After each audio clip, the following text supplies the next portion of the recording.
રાજકોટના ગોંડલ તાલુકાના રીબડા ગામે 24 જુલાઈની મોડી રાત્રે અનિરુદ્ધસિંહ જાડેજાના ભત્રીજા જયદીપસિંહના પેટ્રોલ પંપ પર બે બુકાનીધારી શખ્સોએ ફાયરિંગ કર્યું હતું।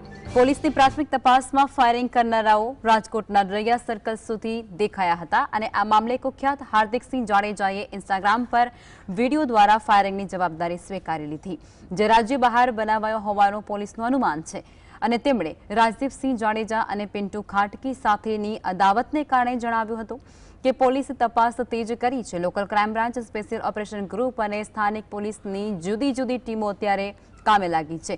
2 ટીમ ઉત્તર પ્રદેશ અને 3 ટીમ મધ્યપ્રદેશ ખાતે પણ તપાસ અર્થે મોકલવામાં આવી છે। ગોંડલ અવારનવાર વિવાદના કેન્દ્રમાં રહેતું હોય છે અને ફરી એકવાર એવી જ ઘટના ત્યાંથી સામે આવી છે, જેમાં પેટ્રોલ પંપ ઉપર ફાયરિંગ કરવામાં આવ્યું છે। 2 જૂથ તેમાં જવાબદાર હોવાનું પણ સામે આવી રહ્યું છે।